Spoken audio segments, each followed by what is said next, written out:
How much longer are you going to punish yourself with that hairstyle? Every morning you stand in front of the mirror, fighting with hair that refuses to cooperate, using products that promise miracles but deliver disappointment, trying to recreate a style that worked 20 years ago but makes you look exhausted now. You're spending an hour of your precious life every single day on hair that makes you feel worse, not better. The definition of insanity is doing the same thing and expecting different results. So why are you still clinging to a hairstyle that's actively aging you? At 50, 60, 70, you deserve better than this daily defeat. Today, I'm showing you the Pixie and Bob haircuts that actually work with your mature hair, your changing texture, your beautiful face. These aren't just haircuts, they're liberation from the prison you've been living in.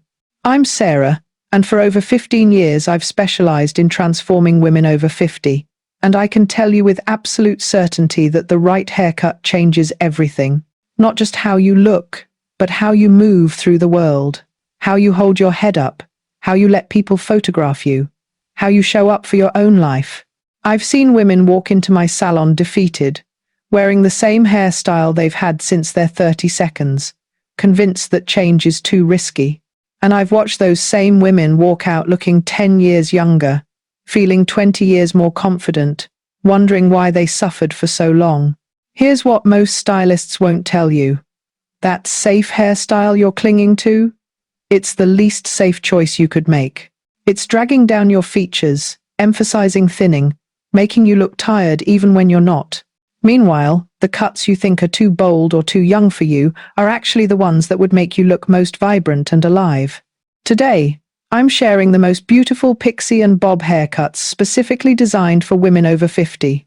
You're going to see real transformations, understand exactly why these cuts work, and learn which style is right for your face shape and hair texture. I'm also revealing the biggest mistakes women make when choosing a cut.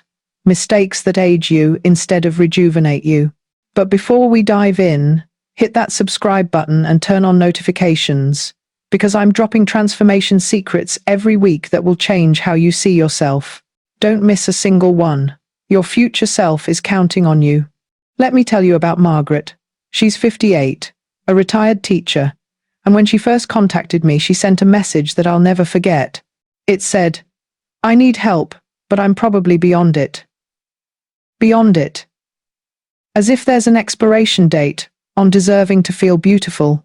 As if turning 50 means you've crossed some invisible line where caring about your appearance becomes inappropriate. When Margaret came in for her consultation, she brought a folder. Actually brought a printed folder with photos of herself from 10 years ago. "This is who I used to be," she said, her voice breaking. "I don't know how to get her back." And I had to stop her right there because this is the fundamental mistake so many women make. You're not trying to get back to who you were. You're trying to become who you are now. Just the best, most confident version. Margaret's hair was what I see almost every day. Shoulder length, no real style, just existing. She'd been going to the same stylist for 15 years, asking for just a trim every 6 weeks, maintaining a hairstyle that had long stopped serving her. Spending money and time to preserve something that was making her miserable. She told me she'd stopped accepting dinner invitations, not because she didn't want to go, but because the process of getting ready had become torture. She'd stand in her bathroom for over an hour, trying everything, blow-drying, curling, pinning, spraying, and no matter what she did, she'd look in the mirror and see someone old and tired staring back. So she started saying no, to friends, to family, to life. Her daughter was getting married in 3 months, and Margaret was dreading it. Not the wedding itself. She was thrilled for her daughter. But she was dreading the photos. The professional photographer. The candid shots that would end up on social media. The family portraits that would hang on walls for generations.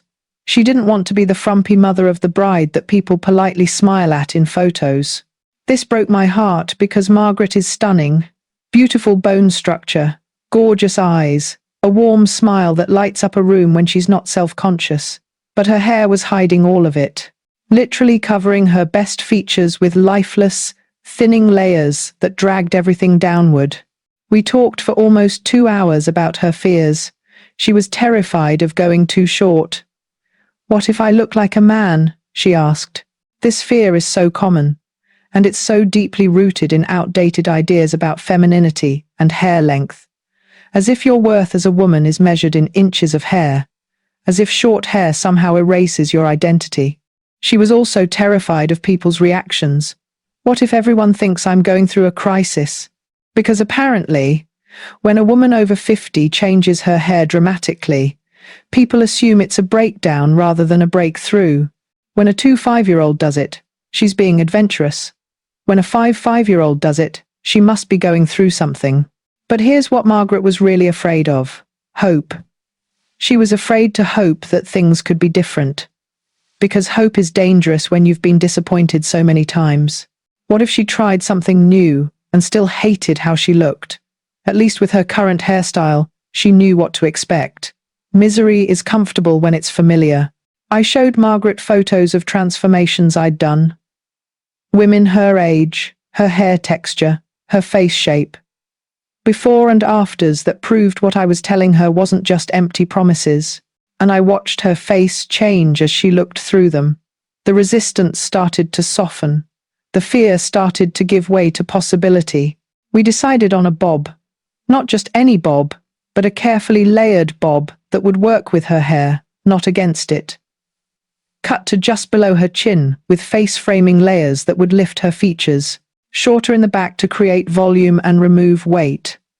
Textured throughout to give movement and dimension to her thinning hair. When I started cutting, I could feel her tension. Every snip of the scissors made her flinch slightly. She kept her eyes closed for most of it, unable to watch. This is common. Women who've been unhappy with their appearance for so long can't bear to look at themselves during the process. The mirror has become an enemy, not a friend. But about halfway through, something shifted. I saw her eyes open slightly, watching in the mirror. Then a little wider. By the time I was styling her hair, she was staring at herself with an expression I see often but never get tired of. Recognition mixed with disbelief. "Is that really me?" she whispered. And then the tears came. The kind of tears that come from years of pent-up frustration and disappointment finally being released.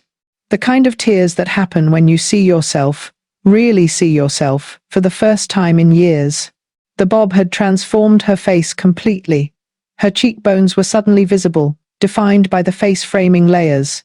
Her eyes looked bigger, brighter, more alive. Her neck looked elegant instead of hidden. The volume at her crown lifted her entire face, creating a youthful silhouette that her old hairstyle had been destroying. But more than the physical changes, there was something else. She sat up straighter. Her shoulders went back. She smiled at herself in the mirror. Not a polite, self-conscious smile, but a real, genuine smile of joy. "I look like me again," she said. "Actually, I look better than me. I look like who I always wanted to be." Margaret pulled out her phone and took a selfie right there in my chair. This woman who'd been avoiding cameras for years couldn't stop taking photos. Different angles, different expressions, capturing this moment from every possible perspective. Then she sent one to her daughter with the message, "Your mum is going to look good in those wedding photos after all." Her daughter called immediately, and I could hear her through the phone. "Mum, oh my God, you look incredible. Why didn't you do this sooner?" And Margaret started crying again, but this time from happiness. Pure, uncomplicated happiness. 3 days later, Margaret sent me a long message. She'd accepted a dinner invitation she'd previously declined. She'd gone shopping and bought a dress in a color she never wore before, red, bold, and unapologetic. She'd run into an old friend at the grocery store who didn't recognize her at first, then gushed about how amazing she looked. But the most important part of her message was this. I didn't realize how much I'd been hiding until I stopped. The hair was just the visible part. I'd been hiding my opinions, my desires, my personality, all of it, making myself smaller in every possible way. The haircut didn't just change my appearance. It reminded me that I'm allowed to take up space. This is what happens when you finally make a change you've been afraid to make. It ripples out into every area of your life. Because confidence is contagious. When you feel good about one thing, it spreads to everything else. The bob worked for Margaret because it was designed specifically for her needs. The length provided enough femininity to feel comfortable while removing the weight that was dragging her down. The layers created the volume her thinning hair desperately needed. The face-framing pieces drew attention to her best features while the shorter back created lift and movement. And here's what's crucial. It was easy to maintain. 5 minutes in the morning with a little product and a quick blow dry, and she was done. No more hour-long battles with her hair. No more complicated styling routines that never worked. Just simple, effortless beauty that actually made her feel beautiful. But let's talk about what was really happening with her old hairstyle, because I know many of you are dealing with the same issues.